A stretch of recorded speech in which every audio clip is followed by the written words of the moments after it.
Kalau Mas Irfan ini dari asosiasi Ikatan Fisioterapi Indonesia, bukan Ikatan Dukun Indonesia ya. Bukan. Jadi Mas Irfan ini fisioterapi yang kemarin sempat viral banget, katanya fisioterapi ini adalah dukun, dan salah satunya itu ngomongnya di podcast ini. Halo Sobat Fakta, Bang Pin ketemu lagi dengan Bang Pin yang terus mengabarkan fakta viral seputar selebritas tanah air yang terus saja bikin berita, dan dengan berita mereka tetap eksis di ranah media. Pernyataan Firdaus Oyobo di podcast Atta Halilintar berbutut panjang. Firdaus Oyobo, pengacara Asosiasi Dukun Indonesia, itu memang terbiasa untuk ngomong ngaco kesana kemari tanpa dasar. Hal ini akhirnya memantik kemarahan sejumlah fisioterapi, terutama fisioterapi resmi, karena Firdaus Oyobo dalam podcastnya Atta Halilintar menyatakan bahwa fisioterapi adalah dukun. Jurusan fisioterapi pun tidak terima, karena fisioterapi adalah medis yang punya step-step tertentu untuk pengobatan dan sudah punya standar, sementara dukun tidak ada standarnya.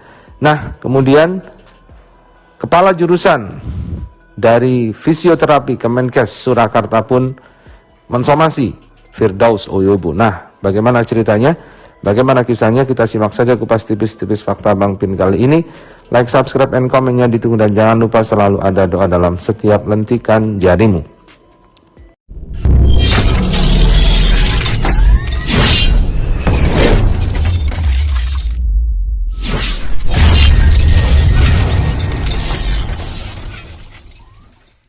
Yang pertama, teman-teman fisioterapis juga sudah memahami. Kemarin bahkan Bang Atta sampai bertanya beberapa kali, apa betul? Itu menunjukkan bahwa wawasannya memang berbeda, dan saya kira beliau yang menyampaikan bahwa fisioterapi itu dukun, nampaknya pengetahuan tentang kesehatan, tenaga kesehatan nggak cukup untuk bisa.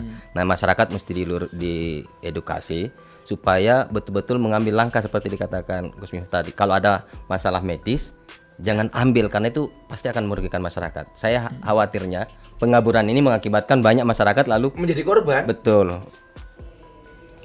Ya, Firdaus Oyobo nampaknya harus mempertanggungjawabkan ucapannya yang ngalor ngidul. Selama ini belum ada yang melaporkan atau membuat langkah hukum kepada Firdaus Oyobo. Tetapi sebaliknya, Firdaus Oyobo sudah melaporkan banyak orang, mulai dari Dr. Richard, Dennis Karista, Marcel Radival, bahkan sudah 7 laporan dikeluarkan oleh pengacara Firdaus Oyobo, dan terakhir dia akan melaporkan Raffi Ahmad dan juga sultan-sultan yang memakai nama sultan yang lain. Namun kali ini karma nampaknya akan menghampiri Firdaus Oyobo. Dia akan dituntut secara hukum jika tidak minta maaf. Ada somasi yang keluar dari ketua jurusan fisioterapi Poltekkes Kemenkes RI Surakarta. Berikut ini bunyinya.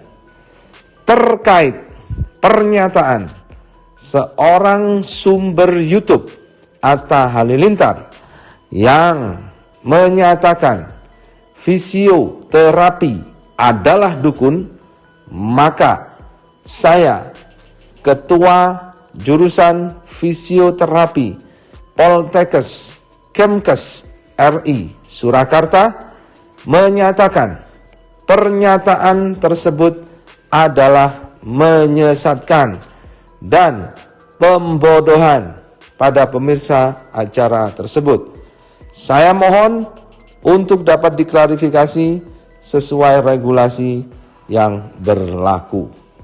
Beginilah kata akun TikTok Zebra Ja yang memuat hal itu, langsung disomasi katanya. Nah, kemudian Atta Halilintar juga langsung gerak cepat agar namanya tidak jelek, karena kemarin mengundang orang yang tidak tepat, maka Atta mengundang fisioterapi asli dan membantah semua pernyataan dari Firdaus Oyobo. Atta pun juga langsung men-take down podcastnya yang bersama Firdaus dan para dukun tersebut. Nah, berikut ini beberapa podcast Atta Halilintar yang menyatakan soal fisioterapi. Saya kira penjelasannya tadi Gus Miftah udah Clear, luar biasa ya. Luar biasa. Kami hanya tinggal memastikan bahwa fisioterapi itu logis gitu. Sekolahnya mulai dari D3 sampai S2. Betul. S1 profesi, S2. Dan sepanjang kurikulumnya itu sepengetahuan kami nggak ada tuh kami diajarkan untuk bisa menerawang atau melakukan misalnya jadi kalau dandani otot itu memang ilmiah ya. Nggih. Oh, ini beloknya ke sini kelihatan. Betul. Jadi pembelajaran anatomi, fisiologi, kinesiologi, patologi itu kental betul di fisioterapi.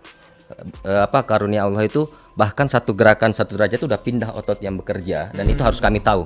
Kami harus bisa analisis sehingga kalau Bang Atta ada cedera dan fisioterapi ada di samping lapangan, baru jatuhnya sudah harus muncul prognosis kemungkinan jaringan ini. Kemudian dicek, diperiksa, dilakukan treatment tindakan yang pas. Jadi yang pertama teman-teman fisioterapis juga sudah memahami. Kemarin bahkan Bang Atta sampai bertanya beberapa kali, apa betul? Itu menunjukkan bahwa wawasannya memang berbeda dan saya kira beliau yang menyampaikan bahwa fisioterapi itu dukun, nampaknya pengetahuan tentang kesehatan, tenaga kesehatan nggak cukup untuk bisa.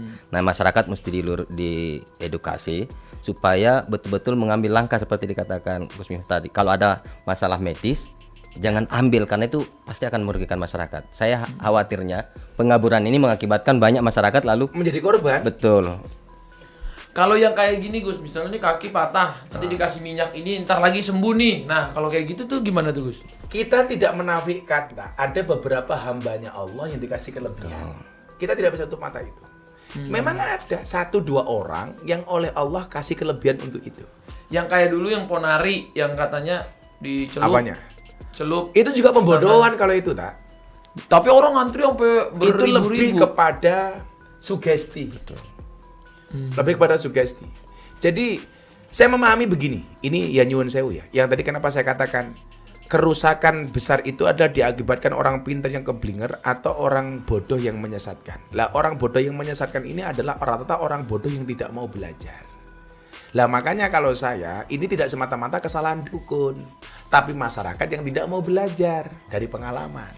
Lah makanya tugasnya Atta itu sebagai public figure tidak usah ngejas dukun lah, tapi tujuannya adalah mengedukasi masyarakat. Lah, setuju saya. Lah masyarakat itu ketika terlalu gampang dibodohi oleh oknum-oknum itu karena tidak terpelajar. Bikin isu dukunnya sakti, wow pakai air, apalagi penggandaan uang. Kalau memang dukun itu bisa menggandakan uang, kenapa nggak menggandakan uangnya sendiri?